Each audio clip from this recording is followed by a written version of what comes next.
Assalamualaikum warahmatullahi wabarakatuh. Kami dari kelompok 3 mata kuliah bioteknologi akan membahas tentang teknologi protein sel tunggal.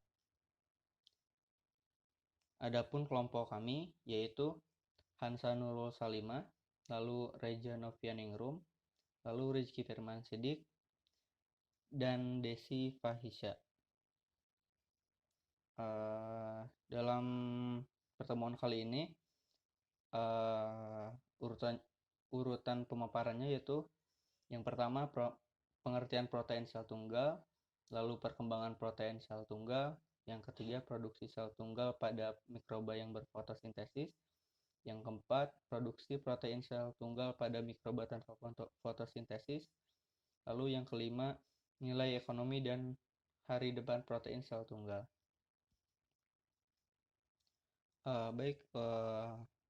Untuk yang pertama adalah pengertian protein sel tunggal yang akan disampaikan oleh Hansa Nurul Salimah. Dipersilahkan. Assalamualaikum warahmatullahi wabarakatuh. Perkenalkan, nama saya Hansa Nurul Salimah. Sebagai pemateri pertama akan menyampaikan materi terkait pengertian dan perkembangan protein sel tunggal.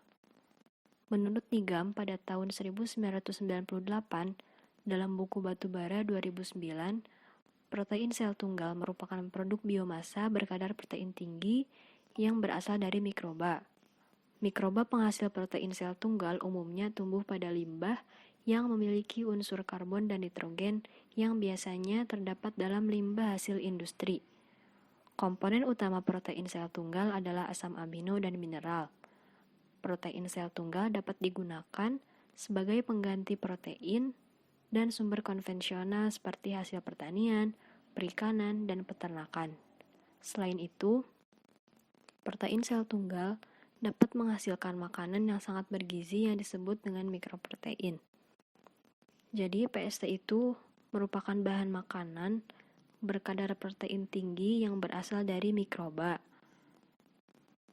Nah, bentuknya itu berupa sel mikroba kering seperti ganggang, bakteri, ragi, kapang, dan jamur yang ditumbuhkan dalam skala besar.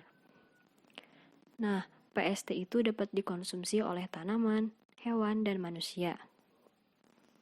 Selanjutnya, mikroorganisme yang digunakan sebagai sumber protein harus mendapat perhatian khusus, karena mikroorganisme ini kan akan menjadi sebagai bahan pangan atau pakan, sehingga harus diperhatikan secara khusus.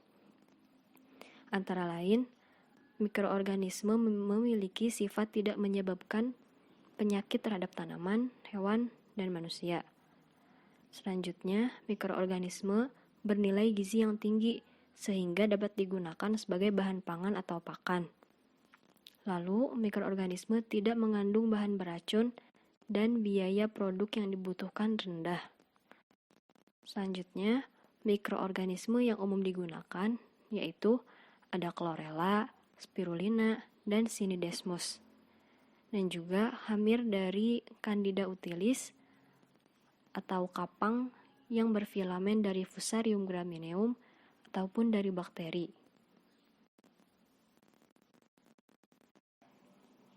Selanjutnya, perkembangan protein sel tunggal.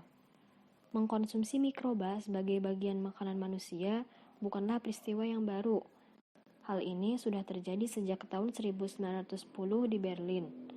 Protein sel tunggal dari kamir telah dikenal dengan sebutan food yeast atau makanan yang mengandung ragi yang telah diproduksi selama Perang Dunia I dan II. Semasa Perang Dunia I di Jerman, ragi roti dihasilkan untuk konsumsi sebagai tambahan protein penduduk di sana.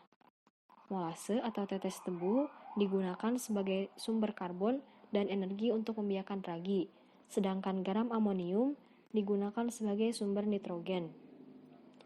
Food yeast juga selain di Jerman, digunakan di Jepang dan Rusia dalam bentuk yang berbeda-beda, seperti tepung, pasta, sirup, atau yang dikeringkan.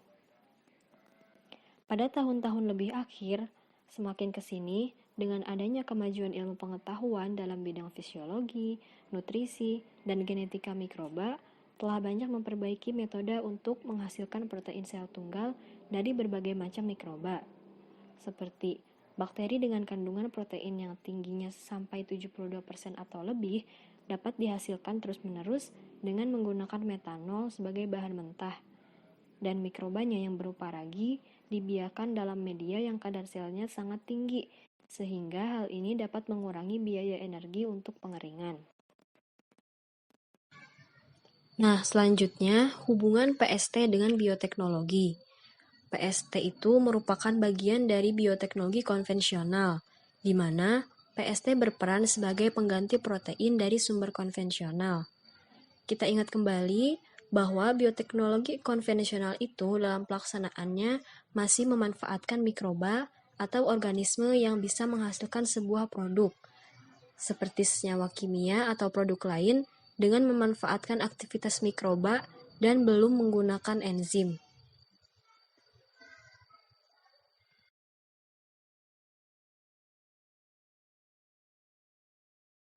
Baik, selanjutnya adalah produksi protein sel tunggal pada mikroba yang berfotosintesis. Ganggang dan bakteri tergolong mikroba berfotosintesa yang digunakan untuk memproduksi protein sel tunggal. Pertumbuhan berfotosintesa ganggang yang diinginkan seperti chlorella, Cnidesmus, dan spirulina pada tabel yang nanti akan saya tampilkan di slide berikutnya. Menurut reaksi sebagai berikut. Karbon dioksida plus air plus amonia atau nitrat plus mineral plus cahaya dan energi menjadi sel ganggang plus oksigen. Nah, ini pada tabel 2.4 yaitu proses pilihan untuk membuat protein sel tunggal pada ganggang. Organisme yang pertama yaitu Chlorella sp. Bahan mentahnya karbon dioksida dengan fotosintesa, sirup tebu, tetes non-fotosintesa, produksinya 2 metrik ton per hari. Produsen atau pengembangnya yaitu Taiwan Chlorella Manufacture Limited Company, Taipei. Organisme yang kedua yaitu Cnidesmus acutus. Bahan mentahnya karbon dioksida, urea dengan fotosintesa. Produksinya 20 mg per meter persegi per hari. Produsen atau pengembangnya yaitu Central Food Technological Research Institute, Mysore, India. Organisme yang ketiga yaitu Spirulina maxima. Bahan mentahnya karbon dioksida atau NaHCO3 dengan fotosintesa. Produksinya 320 metrik ton per tahun. Produsen atau pengembangnya yaitu Sosa Texcoco SA Mexico City. Di sini terdapat jurnal yang berjudul Produksi Protein Sel Tunggal Spirulina sp sebagai bahan baku superfood upaya penanggulangan gizi buruk. Nah, ini merupakan salah satu contoh produksi protein sel tunggal pada mikroba yang berfotosintesis. Tujuan dari penelitian ini adalah untuk mengetahui kepadatan sel Spirulina sp pada beberapa media yang ditambahkan pupuk kombinasi MET dengan urea melalui kombinasi media kultur Spirulina sp yang terjadi dari MET dan pupuk urea yang sesuai diharapkan dapat meningkatkan kepadatan sel Spirulina sp, sehingga akan diperoleh superfood Spirulina sp berprotein tinggi sebagai sumber PST dalam penanggulangan ancaman gizi buruk dan kerawanan pangan di Indonesia. Pada metodologi yaitu adanya bahan, peralatan, media kultur, dan rancangan. Nah, bahan penelitian yang digunakan adalah Spirulina sp yang diperoleh dari BPAP Situbondo, tauge kacang hijau, pupuk urea, air laut, aquades, dan alkohol. Nah, peralatan yang digunakan dalam penelitian adalah botol 3000 ml, aerator, selang aerator, gelas ukur, pipet tetes, pipet volume, mikroskop, Sedgwick rafter, hand telecounter, refraktometer, kertas pH, termometer, lampu TL 40 watt, kapas, corong air, dan kertas saring. Untuk media kultur, itu Spirulina sp, terdiri dari air laut komersil dengan salinitas 20%, media ekstrak tauge atau MET, MET, dan pupuk urea. Rancangan penelitian yang digunakan adalah rancangan acak lengkap atau RAL. Perlakuan pada penelitian sebanyak 10 perlakuan atau dalam kurun waktu 10 hari dengan ulangan sebanyak 2 kali yang terdiri dari kombinasi konsentrasi ekstrak tauge dengan urea dan kontrol berupa air laut. Yang pertama yaitu persiapan media kultur Spirulina sp. Persiapan penelitian meliputi sterilisasi media dan sterilisasi alat terlebih dahulu. Media kultur Spirulina sp terdiri dari air laut komersil dengan salinitas 20%, media ekstrak tauge, dan pupuk urea. Gambar 1 yaitu adanya pembuatan media urea dan MET. Pembuatan MET dimulai merebus 500 gram tauge kacang hijau dalam 2.500 ml aquades yang mendidih selama 1 jam. Kemudian disaring dengan kasa dan kapas. Konsentras MET yang digunakan yaitu 2%, 4%, dan 6% dibuat dari larutan stok, volume per volume. Pupuk urea yang digunakan merupakan pupuk komersil yang berbentuk serbuk. Dosis pupuk urea yang digunakan adalah 80 part per million, 100 part per million, dan 120 part per million. Dikombinasikan dengan MET 2%, 4%, dan 6%. Yang kedua yaitu perlakuan penelitian. Perlakuan dalam penelitian ini yaitu kombinasi konsentrasi MET dan pupuk urea serta kontrol berupa air laut yang dimasukkan ke dalam media kultur Spirulina sp. Mula-mula, Spirulina sp diinokulasikan ke dalam media kultur sebanyak 10% dari media kultur atau volume per volume. Setelah itu dimasukkan MET dan pupuk urea dengan kombinasi konsentrasi sebagai berikut, yang dapat dilihat pada tabel 1, yaitu kombinasi MET dengan pupuk urea. Dimulai dari P1 sampai P10. Parameter penelitian utama dalam penelitian ini adalah pertumbuhan Spirulina sp. Parameter pendukung dalam penelitian adalah suhu, pH, dan salinitas media kultur. Pengukuran suhu menggunakan termometer, pengukuran pH menggunakan pH indikator, dan pengukuran salinitas menggunakan refraktometer. Analisa data. Data yang diperoleh dianalisa dengan menggunakan ANOVA. Yang ketiga yaitu hasil dan pembahasan. Spirulina sp yang dikultur pada perlakuan penambahan pupuk kombinasi konsentrasi MET dengan pupuk urea dan perlakuan kontrol memiliki pola pertumbuhan dengan puncak populasi yang berbeda-beda. Hasil pengujian kadar protein Spirulina sp dapat diketahui bahwa perlakuan dengan komposisi MET 4% dan urea 100 part per million menunjukkan kadar protein sebesar 20,99%.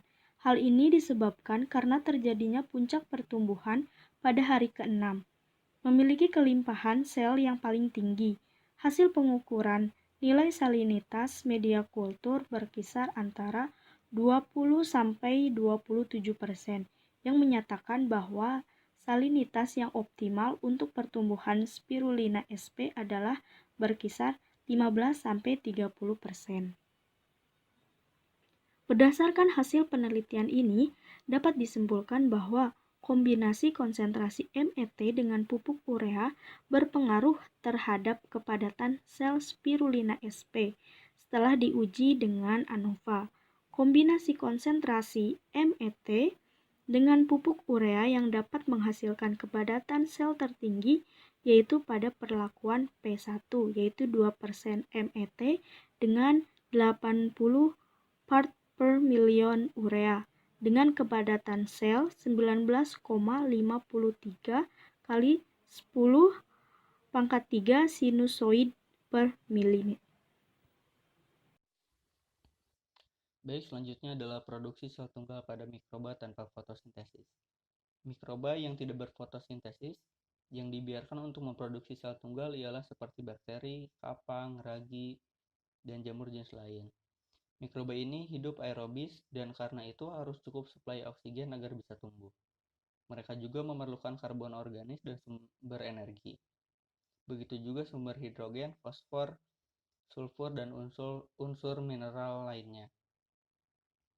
Yang disebut-sebut hanya diperlukan untuk pertumbuhan ganggang. Pada protein sel tunggal yang dihasilkan dari mikroba tanpa berfotosintesa, dilakukan dengan reaksi berikut, yaitu karbon organik ditambah nitrogen, lalu tambah dengan mineral bahan nutrisi dan oksigen, lalu akan menjadi protein sel tunggal, karbon dioksida, dan air panas. Nah, medium ini dibuat pada pH 5-7 dan 35-45 derajat Celcius untuk bakteri. Selanjutnya adalah mikroorganisme yang bisa digunakan pada produksi protein sel tunggal tanpa fotosintesis, yaitu bakteri. Banyak spesies bakteri yang telah diselidiki ternyata baik untuk memproduksi protein sel tunggal. Salah satu ciri bakteri yang cocok untuk hal ini ialah pertumbuhan yang cepat. Lalu waktu biaknya pendek, massa selnya kebanyakan dapat menjadi 2 kali lipat dalam waktu 20 menit sampai 2 jam. Nah, sebagai perbandingan waktu biak ragi adalah 30 sampai 3 jam, 30 menit sampai 3 jam, dan kapang serta jamur tinggi 4 sampai 6 jam. 4 sampai 16 jam. Spesies bakteri yang tampaknya paling banyak dipakai untuk produksi protein sel tunggal paling baik tumbuh dalam media yang sedikit asam sampai netral dengan rentang pH 5-7. Bakteri itu juga harus dapat toleran terhadap suhu rentang 35-45 derajat Celcius karena panas dilepaskan selama bakteri itu tumbuh. Oke, yang selanjutnya adalah kapang dan jamur tinggi. Produksi protein sel tunggal pada kapang sekarang ini memakai metode yang sama dengan pembuatan bahan pada ragi. Gula sederhana atau bahan mentah yang mengandung kecocokan pada substrat bagi berbagai macam kapang. Konsentrasi karbohidrat dalam media biakan biasanya sekitar 10% sebagai sumber nitrogen dan tambahan mineral yang dimasukkan ke dalam media. Biasanya dipakai amonia atau garam amonium, lalu angka pertumbuhan kapang dan jamur itu tinggi. Waktu tumbuhnya juga antara 4-16 jam, biasanya lebih rendah daripada bakteri. Lalu kapang dan jamur tinggi itu tumbuh subur pada suhu 25-36 derajat Celcius. Lalu pada pH 3,0 sampai 7,0. Namun kebanyakan ditanam pada pH di bawah 5,0. Ini perlu untuk mengurangi sebanyak mungkin pencemaran bakteri. Oke, selanjutnya adalah ragi. Kebutuhan untuk memproduksi protein sel tunggal oleh ragi sama halnya yang diuraikan pada produksi oleh bakteri. Ragi harus memiliki waktu tumbuh sekitar 2-3 jam. Ia juga harus toleran terhadap pH dan suhu. Secara genetis juga harus stabil sehingga hasilnya memuaskan. Tidak pula menyebabkan penyakit pada tumbuhan, hewan, atau manusia. Ragi memiliki keuntungan dibandingkan dengan bakteri untuk memproduksi protein sel tunggal. Salah satu di antaranya, ragi toleran terhadap lingkungan yang lebih asam. Dengan pH berkisar antara 3,5 sampai 4,5, akibatnya proses ragi dapat berlangsung dalam media bersih tanpa harus steril pada pH 4,0 sampai 4,5. Ini karena kebanyakan bakteri pencemaran tidak dapat tumbuh dengan baik dalam media asam. Perkenalkan, nama saya Desi Fahisya dan kali ini saya akan melanjutkan materi yaitu mengenai nilai ekonomi dan hari depan protein sel tunggal. Tingkat pertumbuhan penduduk yang tinggi menimbulkan peningkatan kebutuhan pangan yang menyebabkan terganggunya ketersediaan pangan. Oleh karena itu, diperlukan sumber pangan yang dapat menjadi alternatif untuk mengatasi ketahanan pangan di Indonesia. Faktor yang mempengaruhi kelayakan produksi protein sel tunggal dari segi ekonomi meliputi biaya mendirikan fasilitas produksi, biaya menyediakan bahan mentah, energi tenaga kerja, pemeliharaan, penanggulangan limbah, dan turunnya harga tahunan. Selanjutnya, jauhnya letak pabrik dari pemasok bahan mentah serta untuk pemasaran produk. Protein sel tunggal yang dijadikan bahan makanan manusia biasanya di samping dilihat dari nilai nutrisinya, biasanya juga dilihat dari kelezatan dan tekstur. Nah, jadi pemasaran utama produk untuk manusia ialah sebagai bumbu penyedap atau untuk meragikan bahan makanan. Contohnya yaitu derivat protein ragi yang telah digunakan sebagai penyedap makanan sejak lama. Contohnya ragi torula yang ditambahkan ketika mengolah daging sehingga daging menjadi lebih gurih. Kemudian ada ragi roti yang dipakai untuk membuat roti dan produk peragian lainnya. Selain itu, produk baru protein sel tunggal lain haruslah memenuhi persyaratan yang disebutkan dalam peraturan yang dikeluarkan Badan Pemerintah sebelum dapat dipasarkan untuk makanan manusia. Selanjutnya, produksi protein sel tunggal ini memiliki beberapa kelebihan, yaitu diantaranya produksi protein sel tunggal lebih cepat dan efisien dibandingkan produksi protein nabati atau hewani. Nilai gizi PST atau protein sel tunggal lebih tinggi dibandingkan protein nabati karena komposisi asam amino lebih lengkap. Produksi PST tidak memerlukan tempat yang luas dibandingkan produksi protein nabati atau hewani. Produksi PST tidak dipengaruhi kondisi luar karena kondisi fermentasi dapat diatur. Proses produksi PST fleksibel karena dapat digunakan berbagai substrat dan mikroorganisme. Tentunya selain memiliki kelebihan, produksi dan penggunaan PST atau protein sel tunggal juga memiliki kelemahan, yaitu diantaranya kandungan asam nukleatnya tinggi. Kandungan asam nukleat dalam tubuh manusia akan diubah menjadi asam urat sebagai produk akhir. Kandungan asam urat yang terlalu tinggi dalam tubuh manusia dapat merangsang gejala penyakit tulang. Kemudian, dinding sel mikroorganisme kadang-kadang mengandung komponen yang tidak dapat dicerna dan bersifat racun atau menyebabkan alergi. Beberapa mikroorganisme juga memproduksi toksin yang berbahaya, misalnya aflatoksin oleh beberapa kapang. Selanjutnya, mikroorganisme mungkin mengabsorpsi komponen beracun atau karsinogenik yang terdapat dalam substrat, misalnya hidrokarbon rantai ganjil dan bercabang, komponen aromatik, dan sebagainya. Nah, kemudian yang terakhir, fluktuasi harga dan persediaan substratnya tidak tetap. Selanjutnya yaitu hari depan produk protein sel tunggal. Nah, jadi untuk kedepannya, protein sel tunggal ini dapat diproduksi dalam skala besar dan semakin meningkat. Seperti yang dikembangkan oleh Taiwan Chlorella Manufacture di Taipei, Central Food Technological Research Institute di India, kemudian ada Soxatex Coco di Mexico City, dan begitu pula pengembang atau produsen lain yang memproduksi protein sel tunggal.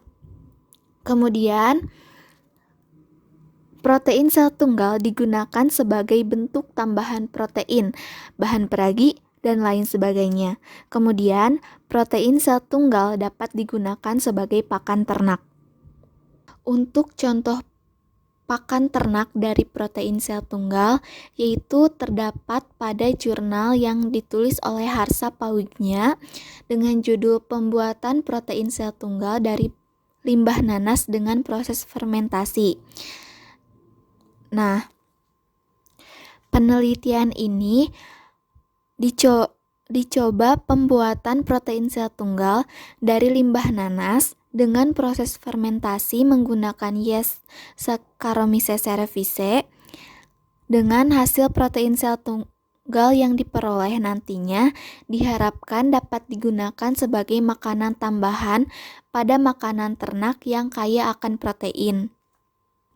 Seperti yang telah dijelaskan oleh pemateri sebelumnya, proses fermentasi pada protein sel tunggal yaitu C6H12O6 ditambah sumber N atau nitrogen ditambah 3/4 O2 dan ditambah mikroorganisme, ditambah mineral, ditambah nutrien, dan kemudian akan menjadi massa sel baru atau PST, ditambah C5H9NO4, ditambah CO2, ditambah H2O. Nah, waktu fermentasi yang digunakan dari proses perubahan limbah nanas ini menjadi protein produk oleh Saccharomyces cerevisiae ini membutuhkan 2 hari. Dan hasilnya itu limbah nanas ini dapat dimanfaatkan sebagai protein sel tunggal dan dapat digunakan sebagai pakan ternak. Terima kasih, mungkin itu saja yang dapat saya sampaikan. Sekian presentasi dari kelompok kami. Terima kasih atas waktu teman-teman. Wassalamualaikum warahmatullahi wabarakatuh.